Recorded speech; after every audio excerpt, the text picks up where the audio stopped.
नमस्कार, मैं हूं कैलाश लालवानी और आप देख रहे हैं हाले हलचल। आपको ले चलते हैं शहडोल के उस बड़े मामले की ओर जिसमें महाठग और शहर के गुंडे के नाम पर हमने पहले भी आपको खबरें दिखाई हैं।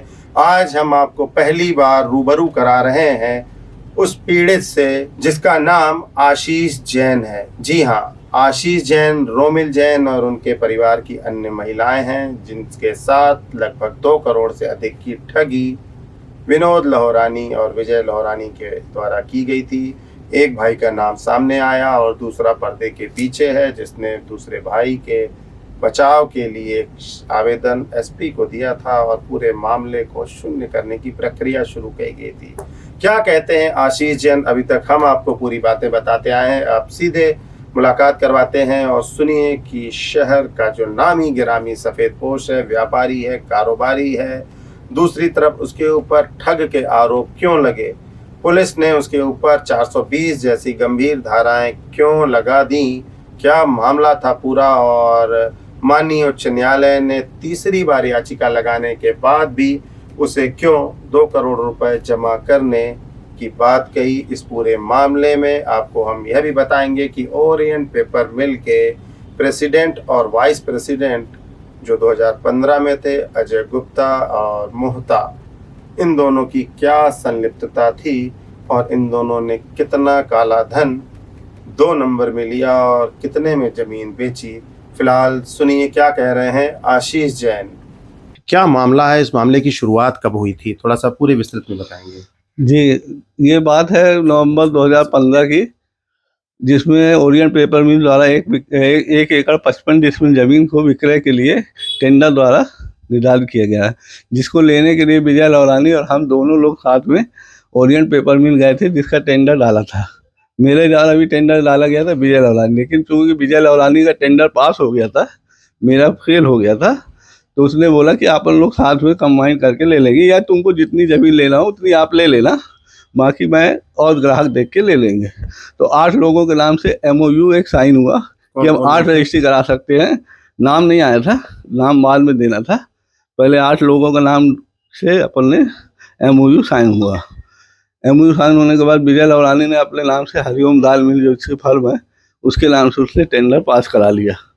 टेंडर पास कराने के बाद विक्रय का प्रक्रिया चालू की, जिसमें कि 8 कस्टमरों को प्लाट बेचना था, जिसमें कि 6 लोगों की उसने रजिस्ट्री करा दी है और 2 कस्टमर से जिन्होंने पैसा लिया था, वो 2 कस्टमर हम और एक महादेव फ्रूट वाले हैं, उनकी रजिस्ट्री नहीं कराई। हमारे बार बार बोलने पर भी उन्होंने रजिस्ट्री नहीं कराई और हम उसके पीछे कई दिन तक भागते रहे।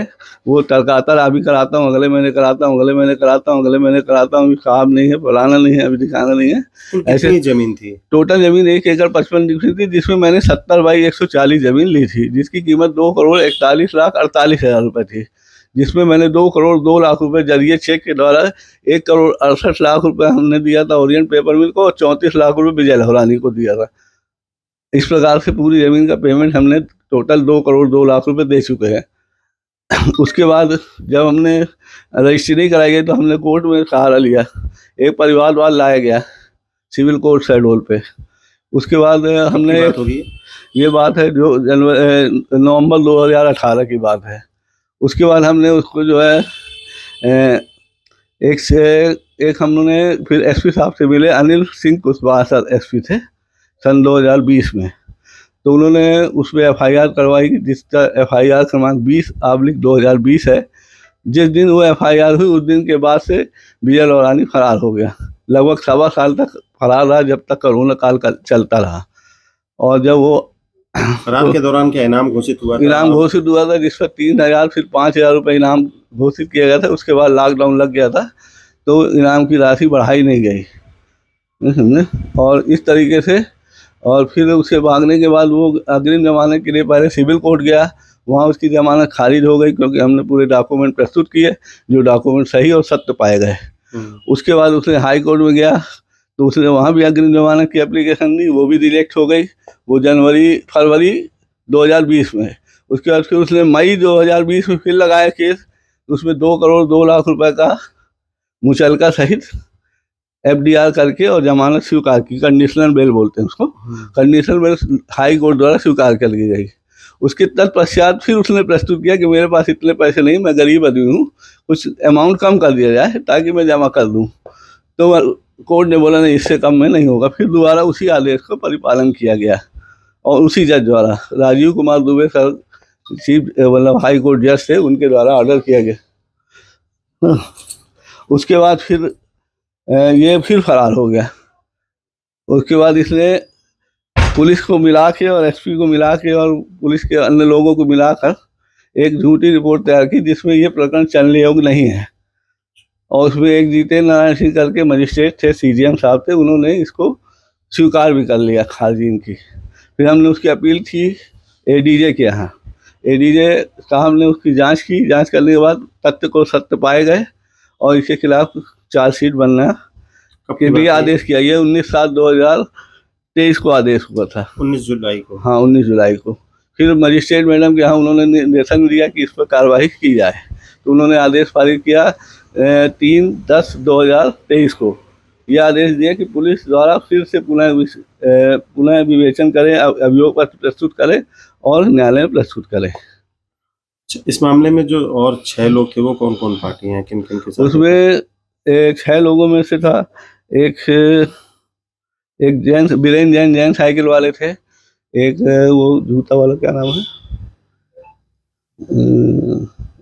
रोजी बीज, एक रोजी बीज के नाम से है। एक चांदवानी धनपुरी वाले हैं, एक बुढ़ार वाले हैं, मंगलानी हैं, और एक पंकज ओचानी है और एक सुशील कटारे हैं। इन 6 लोगों की रजिस्ट्री हो चुकी है। लेकिन इन लोगों के साथ भी रजिस्ट्री होने के बाद भी ये लोग ठगी में हैं, अपने आप को ठगा महसूस कर रहे हैं, क्योंकि जो विक्रेता है वो भी क्रेता भी है और प्लस वो गवाह भी है। जिसके द्वारा इनने ज़मीन खरीदी वो भी विक्रेता है। इसलिए उन लोगों के कागज जो है अपूर्ण है, अमान्य है। इस मामले में आप पुलिस प्रशासन से क्या अपेक्षा रखते हैं? इस मामले में पुलिस प्रशासन की अपेक्षा रखते हैं कि इस पर जांच करके पुनः विवेचना करके, और जो लोग प्रताड़ित हैं, जो 6 लोगों की रजिस्ट्री हुई जिसमें वो गवाह भी है और क्रेता भी है। ऐसा कभी नहीं होता किसी भी रजिस्ट्री में वही क्रेता हो वही गवाह भी हो, ऐसा कभी नहीं होता। मैंने इतनी रजिस्ट्री कराई है, कभी भी ऐसा नहीं पाया गया कि उसमें क्रेता भी वही हो और गवाह भी वही हो और विक्रेता भी वही हो। अच्छा, तीनों चीज वो कैसे हो सकता है? तो इस मामले की जांच करके पुनः विवेचना की जाए और जो दोषी लोग हैं उनके ऊपर उचित कार्रवाई की जाए।